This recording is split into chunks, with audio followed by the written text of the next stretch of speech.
Drămul lumea medicală ne ajută încă. Marius, mulțumesc. Durerile frecvente de cap în zona urechilor sau a mandibulei sau senzația de maxilar încleștat pot fi semnele bruxismului, adică ale scrâșnitului din dinți în timpul nopții mai ales. Boala se descoperă printr-un control stomatologic. Ne explică mai multe doamna Floriana Todorache, medic dentist. Bună dimineața, bine ați venit. Bună dimineața. Cum apare bruxismul? Într-adevăr, sunt mai multe cauze care determină bruxismul. Avem două tipuri de bruxism, bruxismul nocturn și bruxismul diurn, deci care apare în timpul zilei. Cel mai periculos, bineînțeles că este cel nocturn, pentru că nu ne dăm seama. De cel mai multe ori, cam 90% dintre pacienți nu sunt conștienți că ei scrâșnesc din dinți. Chiar de multe ori, cei care dorm cu ei în pat ne spun că au bruxism și atunci, într-adevăr, se confirmă. De ce? Pentru că pacientul nu simte, la început nu simte nimic, cu toate că în timp poate să apară durerile de cap, poate să apară oboseala musculară care e dimineața, dureri la nivelul urechilor sau de cele mai multe ori chiar vin pacienți cu trismus, adică imposibilitatea deschiderii gurii de la bruxism. Trebuie să ne prezentăm în cabinet. De ce? Pentru că la un control stomatologic obișnuit medicul își dă seama. Poate să apară dinții fracturați, poate să apară fracturi de smalți, fisuri de smalți, chiar obturații sau lucrări protetice care poate să apară fracturate sau chiar dinții sunt foarte abrazați, apare dentina expusă, dinții sunt mai închiși la culoare și de asemenea apar sensibilitățile la rece, dulce, cald, la excitanți.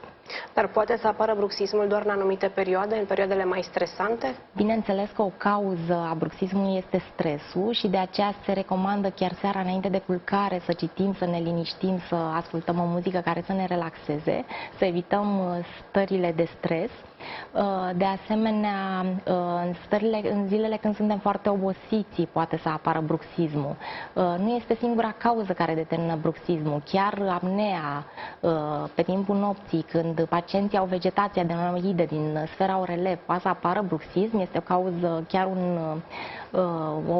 un simptom este bruxismul și avem semne de întrebare. Ce facem în acest caz? Cum tratăm? Prima dată trebuie să ne prezentăm în cabinet. De cele mai multe ori, într-adevăr, se recomandă acele gutiere care le punem pe timpul nopții, dar nu ne ducem la cauză. Trebuie să vedem de ce a determinat cauza bruxismului. Atunci când avem nevoie de un control stomatologic, trebuie să determinăm dacă avem o ocluzie corectă în primul rând, de exemplu, chiar incongruența dentoalveolară cu înghesuire. Deci avem nevoie de un aparat pentru a avea o ocluzie corectă. De asemenea, chiar o obturație, chiar lucrări protetice care nu sunt corect adaptate. Deci pacientul pe timpul nopții încearcă să elimine acele contacte care le percep ca niște contacte premature, cum le numim noi, și interferențe. Cât timp trebuie purtate gutierele?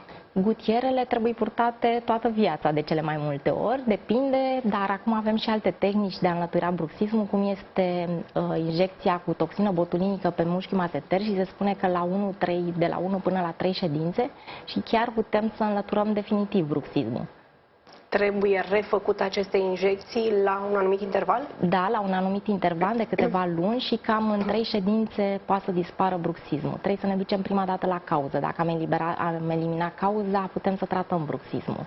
De asemenea, la un pacient de dentat total, în momentul când am pus, de exemplu, am făcut o reabilitare orală completă, cu inserare de implanturi, ei își aduc aminte că sunt bruxomani și încep din nou pe timpul nopții să apară bruxismul, scrâșnitul dinților. Mulțumesc mult pentru prezența la noi în platou și pentru informațiile oferite. Plăcere!